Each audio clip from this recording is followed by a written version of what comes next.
আসসালামু আলাইকুম সকল দর্শক শ্রোতাকে আমন্ত্রণ জানিয়ে শুরু করছি চ্যানেল আই সংবাদ স্টুডিওতে আপনাদের সাথে আছি মোহাম্মদ রাইহান। বিস্তারিত সংবাদের শুরুতেই জানিয়ে দিচ্ছি ফ্রেশ আটা ময়দা সুজি সংবাদ শিরোনামগুলো। গুমের 2টি ও রামপুরায় 28 জনকে হত্যা মামলায় 15 সেনা কর্মকর্তাকে গ্রেফতার দেখিয়ে কারাগারে প্রেরণ। পলাতক উদ্যোগদের হাজির হতে পত্রিকায় বিজ্ঞপ্তি প্রকাশের নির্দেশ। নির্বাচন গ্রহণযোগ্য করতে অন্তর্বর্তী সরকারকে তত্ত্বাবধায়কের ভূমিকায় যেতে বিএনপির আহ্বান। সরকারে দলীয় লোক থাকলে অপসারণের দাবি।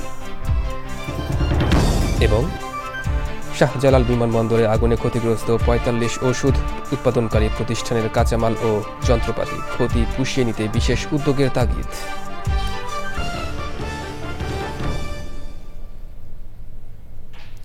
দর্শক সংবাদ শিরোনামগুলো জানাচ্ছিলাম। এখনকার এই সংবাদ আয়োজন একই সঙ্গে চ্যানেল আইয়ের ইউটিউব চ্যানেল এবং চ্যানেল আইয়ের ওটিটি প্ল্যাটফর্ম আই স্ক্রিনে লাইভ স্ট্রিম হচ্ছে। এবার বিস্তারিত প্রসঙ্গ। গুমের 2টি ও রামপুরায় 28 জনকে হত্যা মামলায় 15 সেনা কর্মকর্তাকে গ্রেফতার দেখিয়ে কারাগারে পাঠানোর আদেশ দিয়েছেন আন্তর্জাতিক অপরাধ ট্রাইব্যুনাল। পলাতক আসামিদের হাজির হতে পত্রিকায় বিজ্ঞপ্তি প্রকাশের নির্দেশ দিয়েছেন আদালত। দর্শক, এ নিয়ে জানতে মাজহারুল হক মান্নার কাছে যাচ্ছি। মান্না, আদালতের আদেশ বিষয়ে বিস্তারিত কি আপডেট আছে আপনাদের কাছে?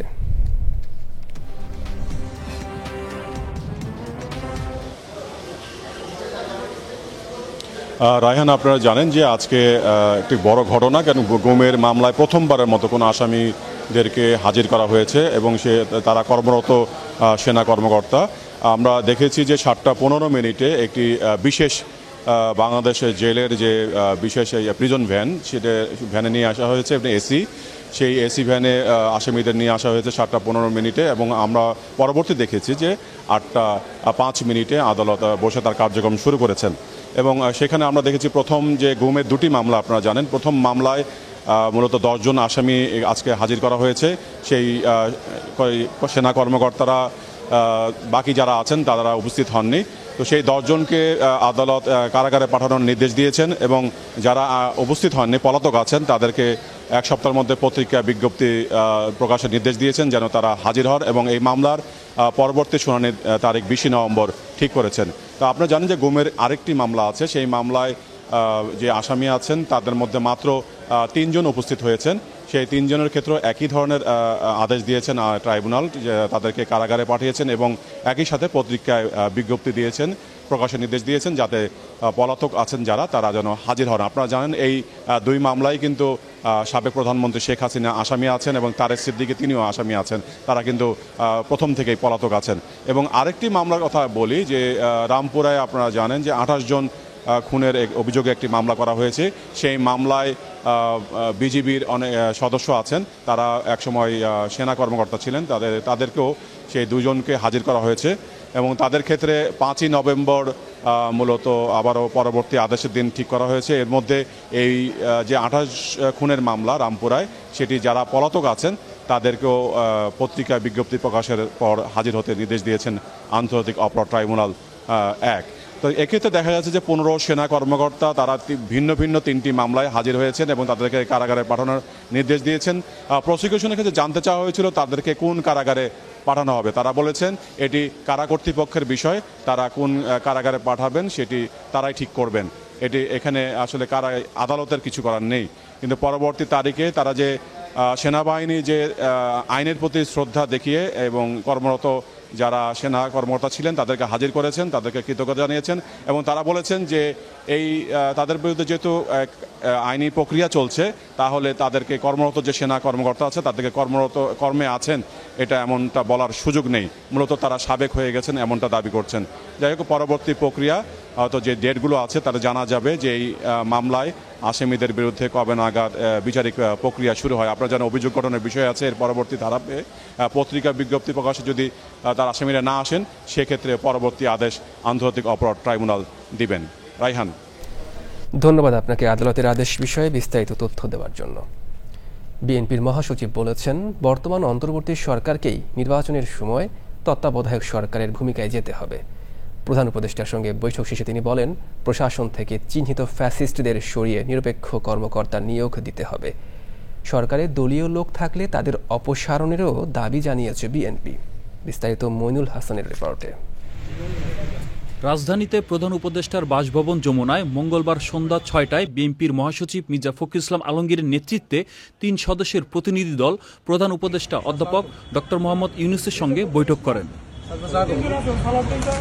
প্রধান উপদেষ্টার সঙ্গে বৈঠকে সবচেয়ে বেশি আলোচনা হয় ত্রয়োদশ জাতীয় সংসদ নির্বাচন নিয়ে।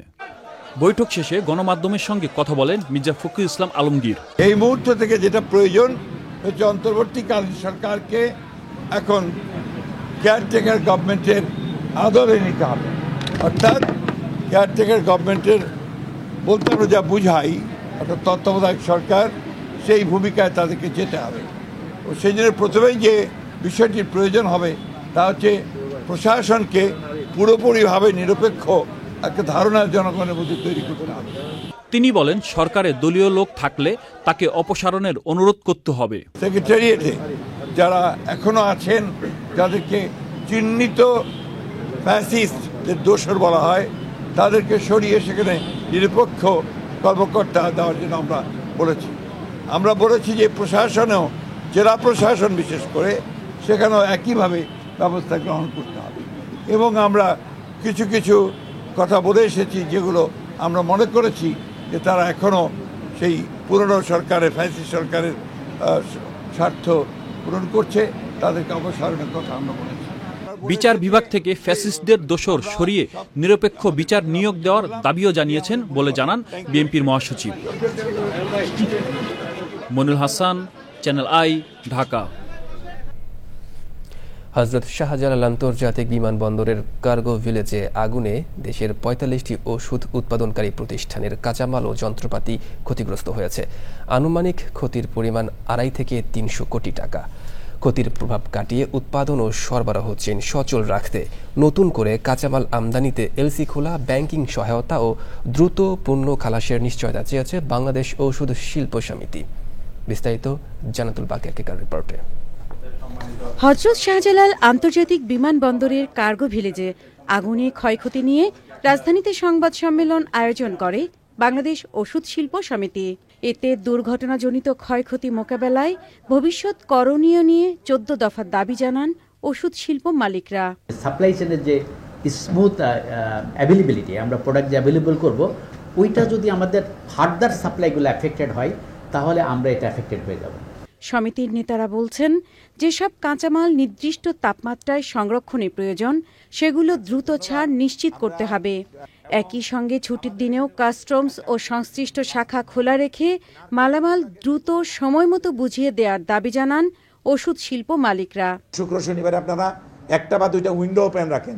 বহু জায়গায় আমরা 24 ঘন্টা সার্ভিস, যে শিফটিং ডিউটি আছে, আমাদের ওষুধ কোম্পানিগুলোতে শিফটিং ডিউটি আছে, ওনারাও যেন এই ব্যবস্থাটা করেন। আগুনে ক্ষতিগ্রস্ত পণ্যের শুল্ক ও ভ্যাট ফেরত দেওয়ার পাশাপাশি আধুনিক কোল্ড চেইন সুবিধা সম্পন্ন গুদাম ব্যবস্থাপনা গড়ে তোলার আহ্বান জানান শিল্প মালিকরা। আমাদের মালপত্র গভর্নমেন্ট হেফাজতে রাখবার একটা প্রতিজ্ঞা করে। এখানে it has been a huge failure. আমরা বিভিন্ন জায়গা থেকে যে আবার ফ্রেশ ইম্পোর্ট করব, সেটার জন্য যে ব্যাংকিং সাপোর্টটা, সেটা যদি আমরা ঠিকমতো পাই, যে ক্ষতিটা হলো সেটা আমরা ওভারকাম করতে পারবো in terms of availability of the material. ওষুধ শিল্প মালিকদের দাবি, বর্তমানে কারখানাগুলোতে ২-৩ মাসের উৎপাদনের কাঁচামাল মজুদ থাকায় তাৎক্ষণিকভাবে ওষুধ উৎপাদনে বড় প্রভাব পড়বে না।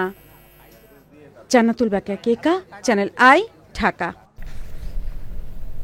যুদ্ধবিরতির মাঝেও গাজায় গত ২৪ ঘণ্টায় ইসরায়েলি হামলায় আরও ১৩ ফিলিস্তিনি নিহত হয়েছে। তাদের মরদেহ বিভিন্ন হাসপাতালে নেওয়া হয়েছে। তবে যুক্তরাষ্ট্রের বিশেষ দূত স্টিভ উইটকফ বলেছেন, গাজায় যুদ্ধবিরতি প্রত্যাশার চেয়েও ভালোভাবে কার্যকর হচ্ছে। এ অবস্থায় রাফা সীমান্ত ক্রসিং খুলে দিতে ইসরায়েলের উপর চাপ বাড়ছে, যাতে যুদ্ধবিরতি চুক্তি অনুযায়ী গাজায় মানবিক সহায়তা প্রবেশ করতে পারে।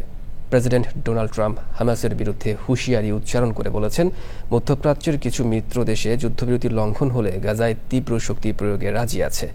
যুদ্ধবিরতি টিকিয়ে রাখতে ইসরায়েল সফর করেছেন মার্কিন ভাইস প্রেসিডেন্ট জেডি ভ্যান্স।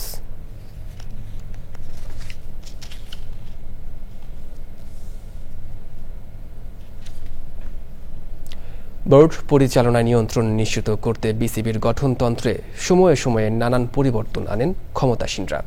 কখনো ক্লাব সংগঠকরাও গঠনতন্ত্রে নিজেদের মতো করে সংশোধনী আনেন। ভোটের সমীকরণে কখনো গুরুত্বপূর্ণ হয়ে ওঠেন জেলা ও বিভাগীয় সংগঠকরা। তবে পর্দার আড়াল থেকে কলকাঠি নাড়ার ক্ষমতা থাকে সরকারি প্রতিষ্ঠান জাতীয় ক্রীড়া পরিষদের হাতেই। এখন আলোচনা চলছে তাদের মনোনয়নে বোর্ডের 2 পরিচালকের পদ নিয়ে।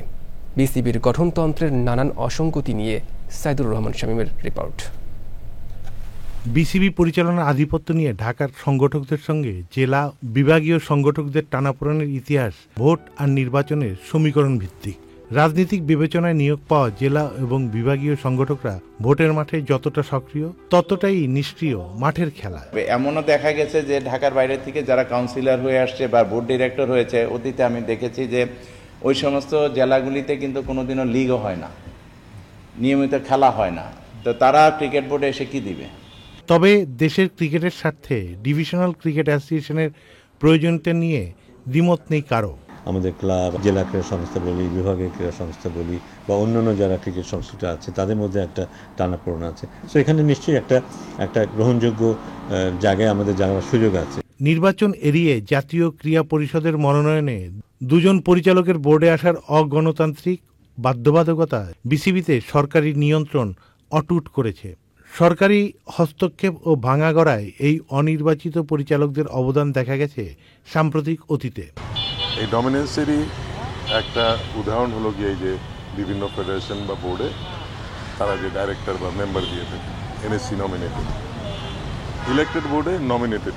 আমিও এনএসসি থেকে সিলেক্টেড হয়ে গেছিলাম, কিন্তু আমরা যাওয়াতে হয়েছে কি তারা যেভাবে নমিনেট করতে চেয়েছে ক্রিকেট বোর্ডকে, আমরা থাকাতে কিন্তু সেভাবে না। যে জাতীয় ক্রীড়া পরিষদ কর্তৃক 2 পরিচালক মনোনয়ন দেওয়া হয় সেটা কিন্তু পুরোপুরি সরকারি প্রভাবিত বলেই কিন্তু আমি মনে করি যে সরকারি হস্তক্ষেপ। ক্রিকেট বোর্ডের যদি 23 জন পরিচালক নির্বাচিত হতে পারেন তাহলে কেন ওই 2 পরিচালক জাতীয় ক্রীড়া পরিষদ কর্তৃক মনোনীত হবেন? সারা দেশে ক্রিকেট চর্চায় জোয়ার আনতে বিসিবির নবনির্বাচিত পরিচালকরা জেলা ও বিভাগীয় সদরে একটি করে মিনি বিসিবি অফিস স্থাপনকে অগ্রাধিকার দিয়েছে। Saidur Rahman Shamim, channel I, Dhaka. Saudi আরবের মক্কার কাকিয়ানিতে প্রবাসী বাংলাদেশিদের ব্যবসায়িক সুবিধায় চালু হয়েছে green Bangla travel and business consultancy firm.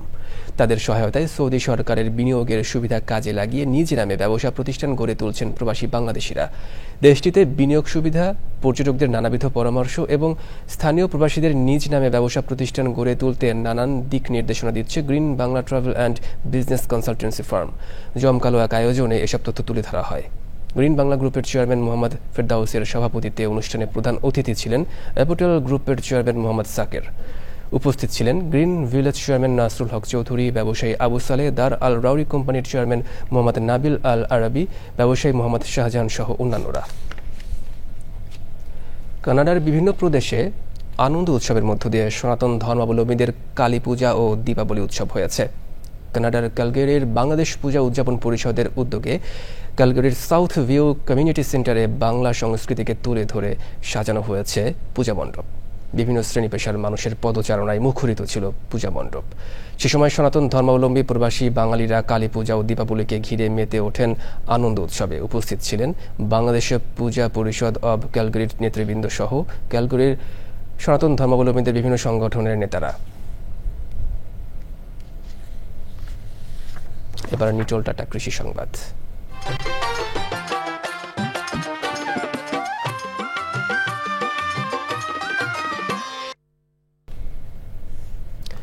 যশোরের কোল্ড স্টোরেজগুলোতে বিপুল পরিমাণ আলু এখনও অবিকৃত পড়ে রয়েছে। সরকার নির্ধারিত দামে বিক্রি না হওয়ায় ব্যাপক লোকসানে পড়েছেন আলু ব্যবসায়ী ও হিমাগার মালিকেরা। 30 নভেম্বরের মধ্যে স্টোর খালি করতে না পারলে নতুন মৌসুমে আলু সংরক্ষণের সুযোগ হারানোর শঙ্কাও রয়েছে।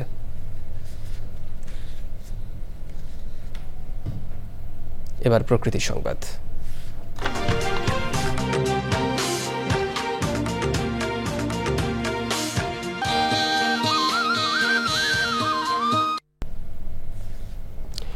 ভোলার তেঁতুলিয়া নদীর ভাঙনে বিলীনের পথে ভেতুরিয়া ইউনিয়নের শেরি বাংলা বাজার। ভাঙছে ঘরবাড়ি, সড়ক, স্কুল, মসজিদ।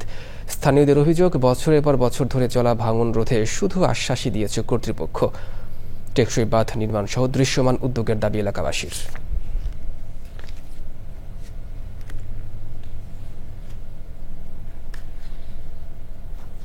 সংবাদ শেষ করব, তবে যাবার আগে ফ্রেশ আটা ময়দা সুজি সংবাদ শিরোনামগুলো জানিয়ে দিচ্ছি আরও একবার। গুমের দুটি ও রামপুরায় 28 জনকে হত্যা মামলায় 15 সেনা কর্মকর্তাকে গ্রেফতার দেখিয়ে কারাগারে প্রেরণ। পলাতকদের হাজির হতে পত্রিকায় বিজ্ঞপ্তি প্রকাশের নির্দেশ। নির্বাচন গ্রহণযোগ্য করতে অন্তর্বর্তী সরকারকে তত্ত্বাবধায়কের ভূমিকায় যেতে বিএনপির আহ্বান, সরকারে দলীয় লোক থাকলে অপসারণের দাবি। এবং শাহজালাল বিমানবন্দরে আগুনে ক্ষতিগ্রস্ত 45 ওষুধ উৎপাদনকারী প্রতিষ্ঠানের কাঁচামাল ও যন্ত্রপাতি ক্ষতি পুষিয়ে নিতে বিশেষ উদ্যোগের তাগিদ।